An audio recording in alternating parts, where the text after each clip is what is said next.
야곱은 아버지와 형을 속여서 축복을 받았습니다. 하지만 그것 때문에 형 에서가 죽이려고 했기 때문에 아버지 이삭과 어머니 리브가가 야곱을 잠시 밧다람에 있는 하란에 있는 외삼촌 라반의 집에 머물게 하려고 했습니다. 그래서 에서의 분노가 잠시 사그러들면 다시 집으로 돌아오라고 이렇게 이야기했습니다. 하지만 이 여행, 야곱의 이 여행은 20년이나 되는 긴 여행이었고 수없이 많은 상상할 수 없었던 고난과 어려움이 기다리고 있었습니다. 야곱은 하나님의 축복을 간절히 갈망했고 그래서 하나님께서는 야곱을 선택하셨고 그를 축복의 사람으로 변화시키기를 원하셨습니다. 그래서 아버지 집을 떠나서 베델에서 노숙하고 있을 때 하나님께서 야곱을 찾아가셨고 그래서 야곱에게 놀라운 축복의 이야기를 해줍니다. 그게 창세기 28장 13절에서 15절 말씀입니다. 맏아들 왜 이게 이상한 게 떴죠? 또 본즉 여호와께서 그 위에 서서 이르시되 나는 여호와니 너의 조부 아브라함의 하나님이요 이삭의 하나님이라 내가 누워있는 땅을 내가 너와 내 자손에게 주리니 내 자손이 땅의 티끌같이 되어 내가 서쪽과 동쪽과 북쪽과 남쪽으로 퍼져나갈지며 땅의 모든 족속이 너와 내 자손으로 말미암아 복을 받으리라. 내가 너와 함께 있어 내가 어디로 가든지 너를 지키며 너를 이끌어 이 땅으로 돌아오게 할지라. 내가 내게 허락한 것을 다 이루기까지 너를 떠나지 아니하리라 하신지라. 네 가지 이야기인데 첫 번째는 내와 너 자손에게 이 땅을 다 너에게 주겠다. 너의 자손들이 티끌처럼 엄청나게 퍼져나갈 건데 번성의 복을 주겠다. 내 자손들로 말미암아 모든 민족이 복을 받게 될 것이다. 복의 통로가 되게 하겠다. 너를 이 말씀이 이루어질 때까지 너를 지켜주고 너와 함께하며 너를 떠나지 않겠다. 이 축복의 언약은 외롭고 지쳐있던 야곱에게 매우 큰 위로와 큰 힘이 되었습니다. 하지만 이 축복 이후에 야곱은 탄탄대로가 아니라 상상할 수 없는 많은 어려움들이 발생했습니다. 왜 그랬을까요? 축복을 받았으면 그 축복대로 좋은 일, 행복한 일들이 발생할 거라고 생각하지만 그 다음은 고난이 찾아왔습니다. 왜냐하면 하나님께서는 야곱을 그 축복을 담을 만한 그릇의 크기의 사람으로 만들기를 원하셨기 때문입니다. 그릇이 작으면 아무리 축복을 부어줘도 그 축복은 다 흘러가 버리고 맙니다. 그래서 그 축복을 담기 위해서는 그 축복에 맞는 그릇의 사람으로 변해야 합니다. 그렇지 않으면 축복이 오히려 축복이 아니라 저주가 되는 경우도 많습니다. 솔로몬은 하나님께서 엄청난 지혜를 주셨고 많은 물질을 주셨고 그다음에 어마어마한 권력과 군사력을 주었습니다. 이 솔로몬이 행복했어야 되는데 나이가 들어갈수록 점점 타락해 갑니다. 아내를 1000명을 얻고 그리고 우상의 신전을 만들고 우상에게 절을 하는 일까지 그렇게 무너져 내려갔습니다. 왜요? 축복이 적어서가 아니라 축복이 너무 많아서. 오히려 축복을 덜 받았으면 괜찮은데 너무 많은 축복 때문에 그의 인생은 무너지고 말았습니다. 하나님께서 축복을 선포하신 이후에 그 다음에 고난을 통과하게 하십니다. 야고보서 1장 2절 4절 말씀 보시면 내 형제들아 너희가 여러 가지 시험을 당하거든 온전히 기쁘게 여기라. 이는 너희 믿음의 시련이 인내를 만들어낸 줄 너희가 알미라. 인내를 온전히 이루라. 이는 너희를 온전하고 구비하여 조금도 부족함이 없게 하려 함이라. 하나님께서 우리를 축복의 그릇으로 만들기 위해서 고난을 통과하게 하신다, 그런 말씀입니다.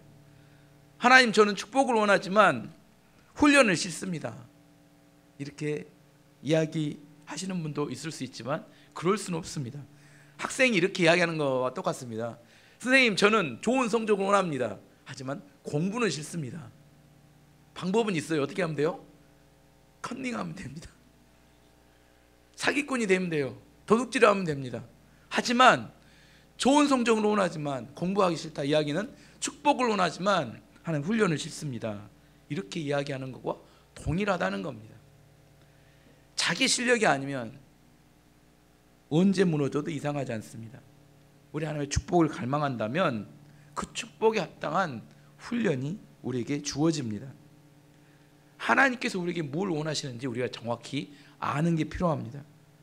설교를 들으면 자기가 듣고 싶은 것만 들어요. 성경을 읽어도 자기가 보고 싶은 것만 봅니다. 하나님이 뭘 우리에게 말씀하시는지 큰 관심이 별로 없습니다. 그렇기 때문에 우리는 빨리 고난에서 벗어나지 못하게 됩니다.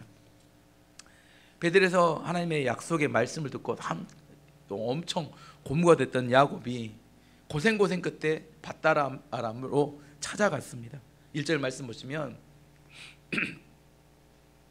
야곱은 여행을 계속해서 동쪽 백성의 땅에 이르렀습니다. 그림 한번 봐보겠습니다. 밧다람이 어디 있는지. 베델 보이신가요? 베델 아래에 있는 베델. 베델에서 저 위쪽 가면 밧단 아람이는 나라입니다. 밧단 아람. 아람은 시리아인데 시리아 중에서 밧단 아람이란 나라에서 하란은 큰 도시를 말합니다. 큰 도시. 그래서 밧단 아람의 하란이라는 나라의 하란에 이렇게 라반이 살고 있었어요.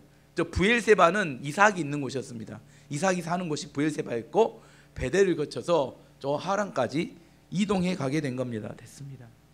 밧단 아람 지역에 들어가서 야곱이 목자들에게 물어봤습니다. 4절 말씀 보시면 야곱이 그곳에 있는 목자들에게 말했습니다. 형제들이요, 어디에서 오는 길입니까? 목자들이 대답했습니다. 하란에서 오는 길입니다.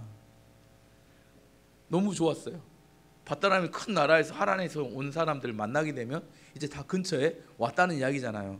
하란에서 오는 길입니다. 야, 이제 외삼촌 집 근처에 왔구나. 그래서 또 한 번 묻습니다. 5절 말씀 보시면 야곱이 물었습니다.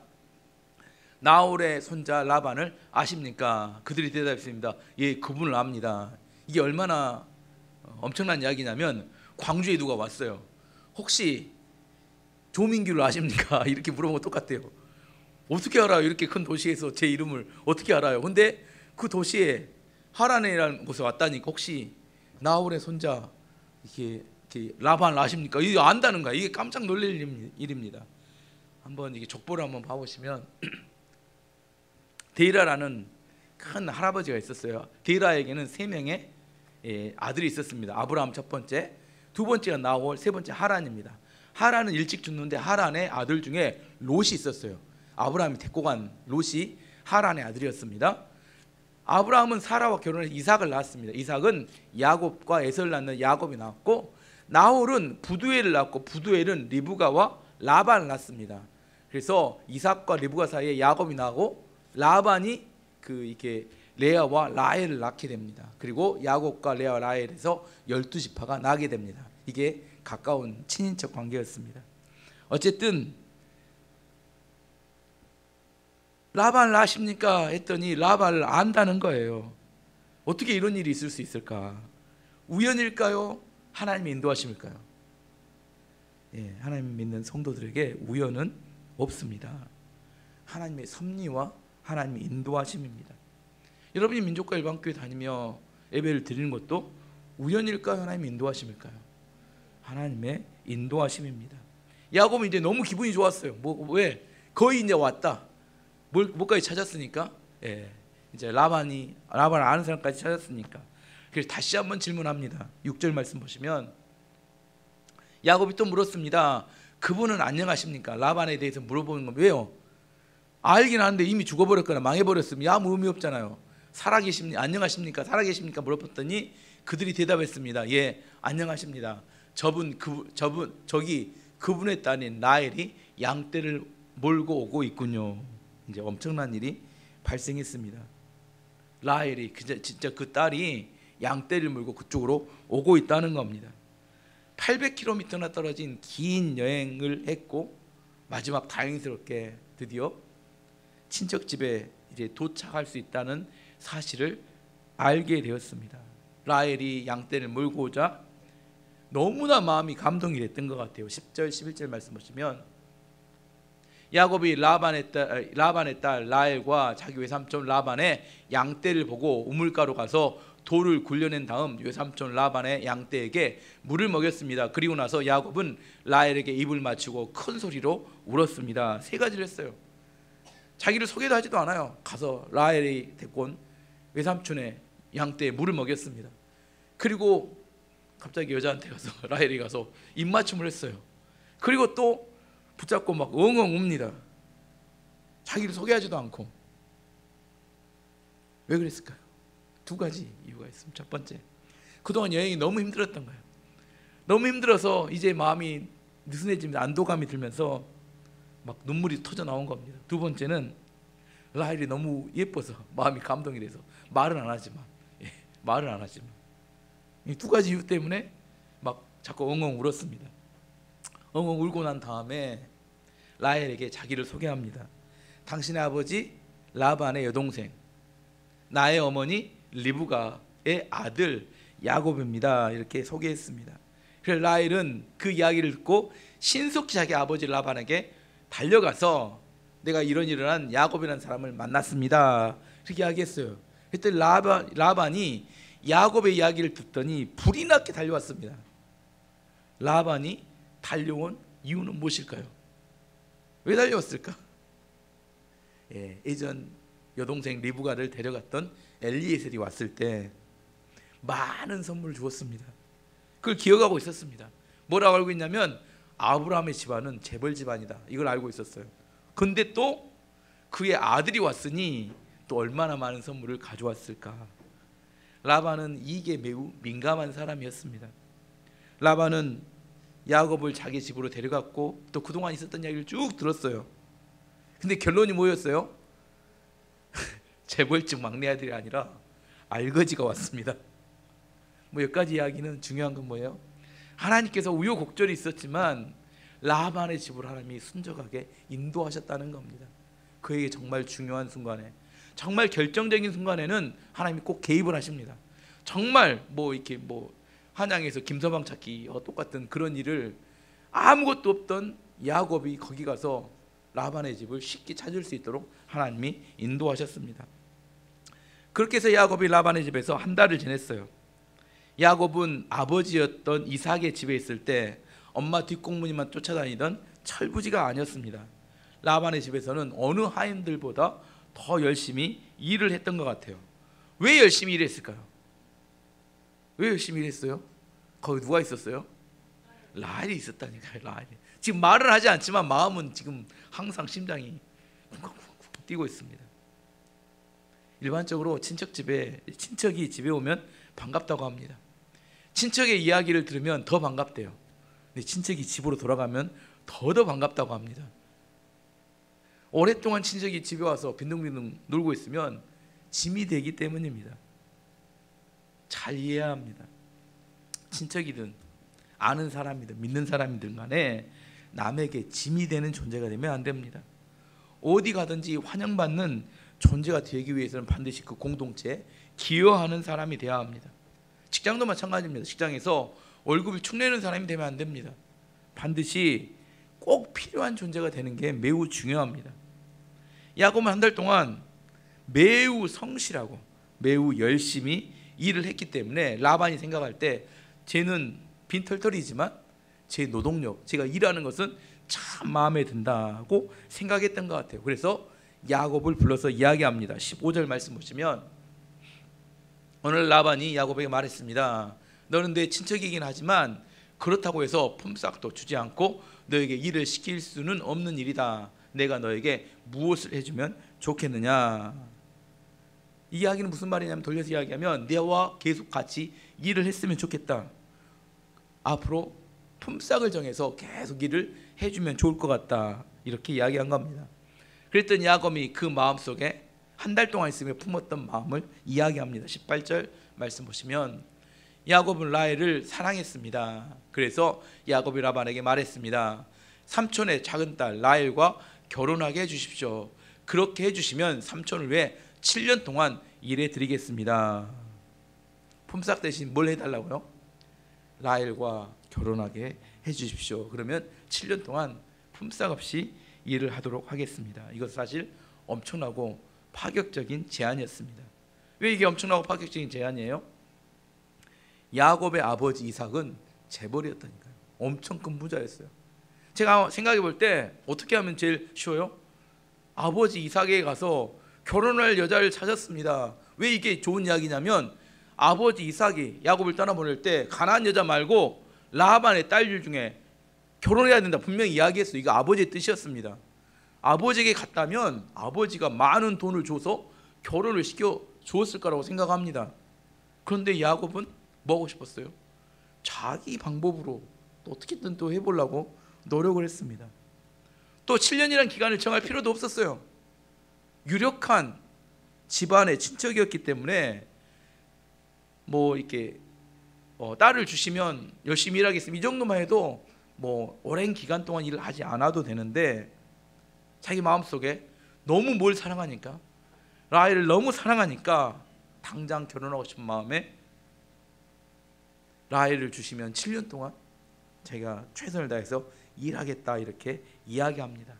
라반이 딱 그 이야기를 듣더니 어떻게 생각해요? 깜짝 놀라죠. 이 파격적인 제안에. 그래서 인심 쓰듯이 흔쾌히 수락을 해줍니다. 19절 말씀 보시면 라반이 말했습니다. 다른 사람에게 라헬을 주는 것보다 너희에게 주는 게 낫겠다. 그래 좋다. 나와 함께 있자. 이게 뉘앙스가 이런 이야기입니다. 다른 사람에게 라헬을 주는 것보다 너에게 주는 게 낫겠다. 앞으로 혹시 열심히 일하지 않으면 다른 사람에게도 줄 수 있어. 이런 의미가 포함되어 있는 이야기입니다. 네 제안이 너무 좋지만 열심히 일해야 돼. 이런 이야기로 뭐 인심 써주시 좋다. 그렇게 이야기합니다. 만약에 라반이 좋은 친척이었다면 어떻게 하겠을까요? 좋은 사람이었다면, 야 그러지 말고 너희 아버지 있잖아, 아버지한테 가서 결혼하게 해달라고 요청해. 그러면 얼마든지 결혼할 수 있어. 이렇게 이야기해야 좋은 사람인데, 그 야곱의 어리석은 제안에, 그 사랑하는 마음 때문에 제안을 받아들이고 그의 노동력을 이용해야겠다 이렇게 생각했다는 겁니다. 이 장면에서 야곱이 어떤 사람인지 분명히 알 수 있게 됩니다. 야곱은 어떤 사람이에요? 한번 목표를 정하면 무슨 수를 써서라도 반드시 얻어내는 사람이었습니다. 아버지의 축복을 얻어내기 위해서 거짓말을 서슴지 않고 하는 사람이었어요. 라헬을 얻어내기 위해서 7년을 무보수로 일하겠다고 하는 사람입니다. 어떻게 해야 되는데? 자기의 방법이 아니라 하나님의 도움을 청하거나 기도했어야 되는데 자기의 안간힘을 써서 얻어내려고 했습니다. 일반적으로 자수성가하는 사람들의 나타나는 특징입니다. 하나님의 도움보다 자기 힘으로 하나님의 축복도, 자기의 결혼할 여자도 쟁취하고 싶습니다. 근데 나중에 왜 이게 문제가 되냐면, 일이 잘 성취가 됐어요. 그러면 그 모든 영광을 하나님께 돌리는 게 아니라 누가 잘해서? 내가 잘해서 교만에 빠져버리고 말기 때문입니다. 하나님께서도 야곱의 이런 성격을 너무 잘 알고 계셨어요. 야곱이 자기의 열정으로, 꼭 불나방처럼 불나방이 불을 향해 달려가듯이 열정을 태워서 자기가 원하는 걸 얻기 위해서 달려가고 있었습니다. 하나님도 알고 있었어요. 하지만 개입하지 않고 내버려 두셨습니다. 왜? 자기가 선택한 결과가 어떤지를 깨닫게 하기를 원하셨던 것 같습니다. 야곱은 자기가 선택했던 라헬을 너무나 사랑했습니다. 20절 말씀 보시면 야곱은 라헬과 결혼하기 위해 7년 동안 라반을 위해 일했습니다. 하지만 라반을 너무나 사랑했으므로 야곱에게 그 7년은 마치 며칠밖에 되지 않는 것처럼 느껴졌습니다. 정말 놀라운 일입니다. 7년은 엄청 긴 기간이에요. 7개월만 해도 엄청 깁니다. 한 달만 해도 짧지 않아요. 근데 7년이 일주일처럼 느껴졌답니다. 이게 위대한 사랑의 능력입니다. 7년이 며칠처럼. 사랑하면 기적이 나타납니다. 우리의 마음 가운데 지루함이 있고 재미가 없어지는 이유가 무엇일까요? 사랑이 식어지면 지루해지고 재미가 없어져요. 반면에 뜨거운 사랑이 내 마음속에 있으면 콘크리트 벽 같은 두꺼운 벽도 뚫어버릴 수 있는 힘이 생깁니다. 사랑이 식으면 합판 한 장도 뚫기가 어려워집니다. 사랑이 중요합니다. 내 마음속에 두려움이 있고 불안이 있고 근심과 걱정이 있는 이유는 사랑이 식었기 때문입니다. 성경은 이야기합니다. 사랑 안에는 두려움이 없다고 말합니다. 요한일서 4장 18절 말씀 보시면 사랑 안에 두려움이 없고 온전한 사랑이 두려움을 내쫓나니 두려움에는 형벌이 있습니다. 두려워하는 자는 사랑 안에서 온전히 이루지 못하였느니라. 뜨거운 사랑이 있으면 두려워하지 않습니다. 근심 걱정하지 않아요. 그 사랑이 어떠한 난관도 뚫고 나갈 수 있는 힘과 능력이 됩니다. 야곱에게 가지고 있는 건 아무것도 없었어요. 빈털털이었습니다. 오직 하나, 뜨거운 사랑, 밑바닥이었지만 뜨거운 사랑, 그 하나를 가지고 이제 시작해 가는 겁니다. 뜨거운 사랑이 있는 사람은 남들이 불가능하다고 이야기하는 것들에 도전합니다. 제가 36살에 신학교를 갔고 40살에 목사가 아니라 전도사로 교회를 개척을 했습니다. 목사 되고 난 다음 나중에 목사 안수 받았습니다. 개척하고 난 다음에 10주년 되는 때 우리 교회가 교회 건축에서 이사를 했습니다. 신학교 갈 때나 교회를 개척할 때나 교회를 건축할 때나 환경과 상황이 좋았던 때는 한 번도 없었습니다. 14년 전에 교회를 개척할 때 하는 이야기가 교회 100개를 개척하면 1개나 살아남고 다 없어진대요. 요즘 뭐라고 하냐면 교회 100개를 개척하면 100개가 다 사라진답니다. 기존의 교회들도 문 닫고 사라진다고 합니다. 저는 믿었습니다. 교회는 세상의 소망이고 하나님께서 기뻐하시는 교회 공동체가 지금도 필요하다. 저는 그렇게 믿습니다. 하나님의 사랑이 부음받으면 불가능한 일에 도전하게 됩니다. 주변에 있는 사람들은 항상 말합니다. 안 된다, 못 된다, 망했다. 하지만 하나님의 말씀을 들으면 해야 될 일이 너무 많고 할 수 있는 일도 너무 많습니다. 자꾸 상황을 보고 주변 사람들의 이야기를 들으면 절망하게 됩니다. 그런 사람에게 정말 필요한 게 뭘까요? 하나님의 사랑이 필요합니다. 로마서 8장 5절 6절 말씀 보시면 육신을 따르는 자는 육신의 일을, 영을 따르는 자는 영의 일을 생각하나니 육신의 생각은 사망이요 영의 생각은 생명과 평안이니라. 영의 생각은 우리 안에 평안과 생명을 주지만 육신의 생각은 우리에게 사망을 가져다 줍니다. 두려워하는 마음, 근심 걱정하는 마음. 그걸 계속 근심 걱정하다 사람이 점점 말라 죽습니다. 우리 안에 하나님 주신 확신과 사랑이 부어지면 그 절망적인 것을 뚫고 일을 해 나가서 이루게 만든다는 겁니다.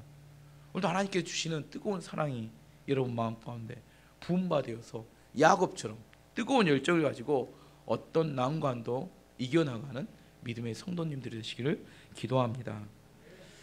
드디어 시간이 7년이 지났어요. 7년이 지나서 7년이 지나면 약속한 시간이니까 라반이 결혼을 시켜줘야 될 거 아니에요. 근데 라반은 말을 하지 않습니다. 왜 말을 하지 않냐면 결혼을 시켜주면 야곱이 이제 집을 떠나버릴 것 같아서, 지금 노동력으로 지금 일이 너무 잘 되고 있는데 떠나버릴 것 같아서 이야기 않고 있는데 야곱이 그래서 참다 못해 라반을 찾아갑니다. 그래서 말합니다. 약속한 7년이 됐으니 이제 결혼을 시켜주십시오. 라반이 야곱과 한 약속은 온 집안 사람과 동네 사람들이 다 알고 있었던 약속이었기 때문에 거절할 수 없었습니다. 그래서 결혼 잔치를 합니다. 21절 22절 말씀 보시면 7년이 지나자 야곱이 라반에게 말했습니다. 약속한 기간이 다 지나갔으니 라헬과 결혼시켜 주십시오. 라반은 그곳에 사는 모든 사람들을 불러 잔치를 베풀었습니다. 그래서 낮에 결혼식을 합니다. 라헬과 야곱이 결혼식을 해요. 그때까지는 아무런 문제가 없었어요. 문제는 그날 신혼 첫날 밤이 문제였습니다. 아버지 라반이 라헬과 레아를 불렀습니다. 먼저 라헬을 불렀습니다. 라헬이 이렇게 이야기했을 거라고 상상합니다. 제가 너도 알지? 라헬에게 이야기하는 겁니다. 우리 동네에서는 동생이 언니보다 먼저 시집가는 법은 없다. 그러니 내가 언니에게 야곱을 양보해라. 나 아주 결혼식까지 해놓고 언니에게 양보하라 이렇게 이야기합니다. 라헬 성격상 아버지를 들을 딸이 아닙니다. 첫째하고 둘째는 다릅니다. 예. 라헬 성격을 봤을 때 그런 법이 어딨냐고 펄펄 뛰었을 겁니다. 띵깡을 놨을 것 같아요.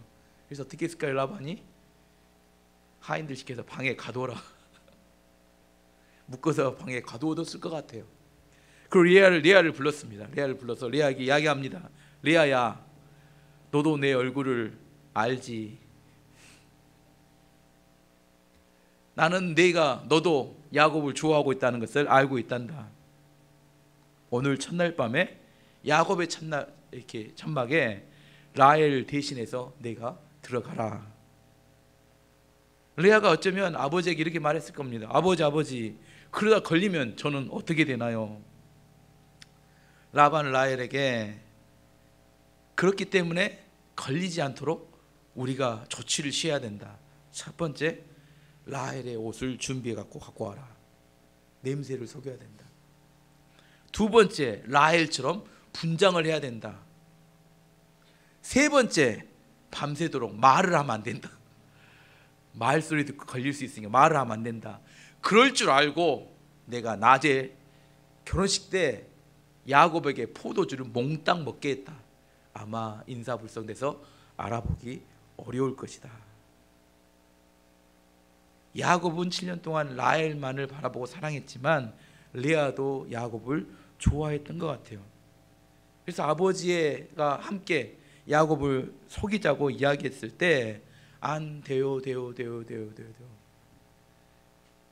그래서 이렇게 음모에, 아버지의 음모에 동참하게 됩니다. 23절 말씀 보시면, 그날 밤에 라반은 자기 딸 레아를 야곱에게 데리고 왔습니다. 야곱과 레아는 함께 잠을 잤습니다.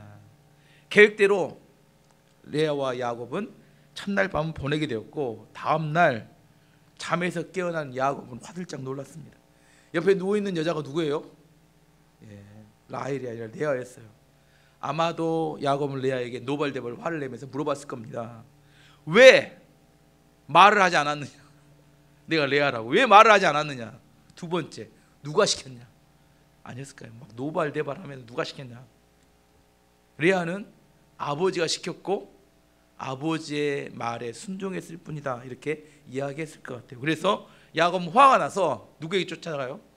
라반에게 쫓아갔습니다. 25절 말씀 보시면 이튿날 아침 야곱은 자기가 레아와 함께 잠을 잤다는 것을 알게 되었습니다. 야곱이 라반에게 말했습니다. 어찌하여 저에게 이런 일을 하셨습니까? 저는 라헬과 결혼하려고 외삼촌을 위해 열심히 일했습니다. 그런데 외삼촌은 왜 저를 속이셨습니까? 외삼촌은 왜 저를 속이셨습니까?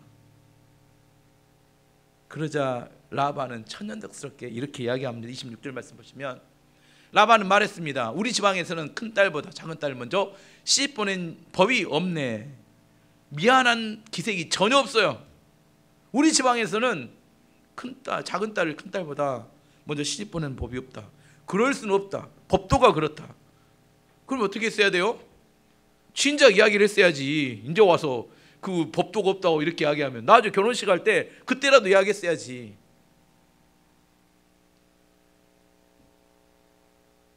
라반이 그러면서 자기의 본래의 의도, 원래 가졌던 이야기를 이야기합니다. 27절 말씀 보시면 결혼식 기간 일주일을 채우게, 그때 결혼식 거기서 일주일이 지나야 결혼식이 끝납니다. 그러면 라헬도 자네에게 주겠네. 그 대신 나를 위해 7년 동안 더 일을 해 주어야 되네. 무슨 말이냐면 이 말이 이런 겁니다. 이미 엎질러진 물이네. 이미 첫날 밤 지냈으니까 끝난 거네. 이왕 이렇게 된 거 7일 동안 결혼식을 채우고 다시 라헬과 또 결혼하게 해주겠네. 다시 그러면 7년을 더 일해주면 좋겠네. 딸을 하나도 아니고 둘씩 팔아먹습니다. 라헬은 7년이라고 하지만 레아는 한 2, 3년이면 되지 않을까요? 근데 또 이 7년을 채워서 팔아먹는 겁니다. 야곱은 라반의 제안에 매우 화가 났을 겁니다. 부글부글 했을 거예요. 하지만 받아들일 수밖에 없었어요. 어떻게 할 수가 없었어. 왜 받아들일 수밖에 없었어요? 라헬을 너무나 사랑한 겁니다. 라헬을 너무 사랑해서 14년이라도 얼마든지 감당할 수 있겠다, 이렇게 생각한 겁니다. 야곱은 목표를 한번 정하면 절대로 성취될 때까지 물러서는 사람이 아니었습니다. 하지만 더 중요한 이야기는 뭐냐면 야곱이 라반과 레아가 자기를 속이는 과정을 통하여 깊이 깨달은 것이 있었습니다. 이 음모는 뭐와 비슷하냐면 자신이 어머니 리브가와 함께 아버지 이삭을 속였던 이야기와 너무 흡사하게 똑같다는 겁니다. 자신은 형 에서인 척하고 분장했고 레아는 동생, 여동생 라헬인 것처럼 분장했습니다. 아버지를 야곱은 감쪽같이 속여서 축복을 받아냈고 레아는 야곱을 감쪽같이 속여서 첫날 밤을 지냈습니다. 그러면서 깨달은 거예요. 아버지가 자기가 어머니와 함께 속였을 때, 나중에 깨달았을 때 받았을 정신적인 충격과 힘들었던 마음이 어땠을까에 대해서 이제 조금 이해가 가는 겁니다. 심는 대로 거두게 됩니다. 하나님이 만들어낸 이야기입니다. 심는 대로 거두게 된다니까요. 하나님께서 야곱을 축복받는 그릇으로 만들기 위해서 야곱보다 훨씬 거짓말에 능한 라반을 붙이셨습니다. 갈라디아서 6장 7절 8절 우리에게 이렇게 이야기합니다. 스스로 속이지 말라. 하나님의 업신여김을 받지 아니하시나니 사람이 무엇으로 심든지 그대로 거두리라.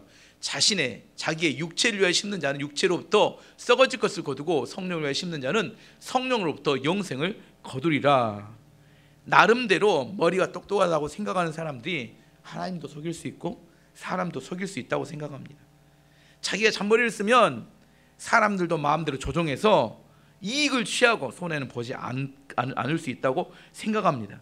하지만 하나님께서는 우리의 마음속까지 다 아시고 지금 우리가 하고 살아가는 삶의 모습을 다 지켜보고 계신다는 겁니다.